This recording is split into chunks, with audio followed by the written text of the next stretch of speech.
கர்த்தரும் இரட்சகருமாகிய இயேசு கிறிஸ்துவின் இனிதான நாமத்தினாலே உங்கள் ஒவ்வொருவரையும் வாழ்த்தி இந்த புதிய நாளிலும் தேவனுடைய ஜீவனுள்ள வார்த்தையின் மூலமாய் உங்களை சந்திக்கும்படியாய் கர்த்தர் பாராட்டின கிருபைக்காய் நான் கர்த்தரை ஸ்தோத்திரிக்கிறேன். யோவான் 1:29.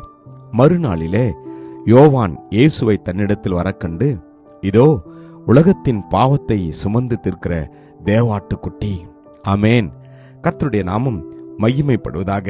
எனக்கு பிரியமான தேவஜனமே, உலகமெங்கும் கிறிஸ்து பிறந்த இந்த நாளை கொண்டாடுகிற இந்த நாட்களிலே நீங்களும் நானும் இயேசு கிறிஸ்துனுடைய நாமங்களை குறித்தும் அவர் ஏன் இந்த உலகத்திற்கு வந்தார் என்பதை குறித்தும் நாம் தியானித்து வருகிறோம். இந்த நாளில நமக்காக அடிக்கப்படுகிற ஆட்டுக்குட்டியாய் அவர் பிறந்தார்.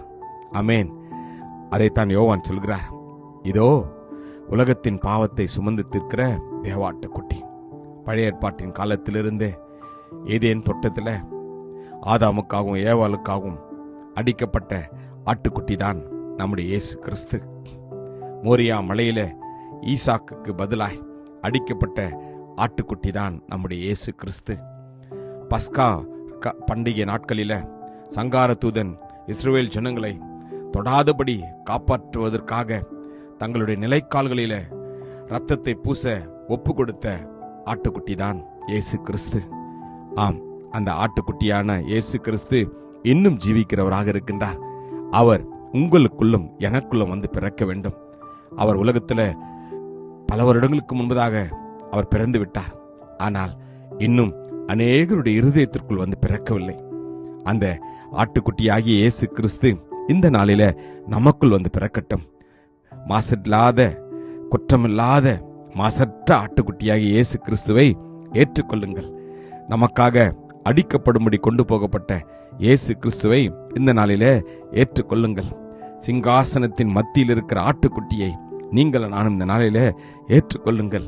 சியோன் மலையின் மேல் இருக்கிற ஆட்டுக்குட்டியை ஏற்றுக்கொள்ளுங்கள். இயேசு நமக்குள் பிறக்கட்டும். அப்பொழுது நம் துன்பங்கள், நம் கவலைகள், நம்முடைய கண்ணீர்கள் எல்லாம் மாறும். இயேசு வந்த வீட்டிலே எப்பொழுதும் சந்தோஷம்தான். ஆம், அவர் உங்களுக்கும் எனக்கும் சமாதான காரணராய் இருப்பார். நம்பி விசுவாசிப்போமா? கிருபையும் இரக்கமும் நிறைந்த நல்ல தகப்பனே, நல்ல நாளுக்காக உமக்கு நன்றி அப்பா. ஆட்டுக்குட்டியானவராகிய இயேசுவே எங்களுக்குள் வந்து பிறந்ததற்காக உமக்கு நன்றி. ஒவ்வொருடைய உள்ளங்களுக்குள்ளும் இல்லங்களுக்குள்ளும் இந்த நாளில் என்னை பிறக்கும்படியே நாங்கள் வேண்டுகிறோம்.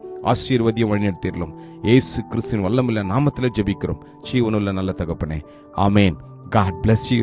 Jesus loves you. Amen.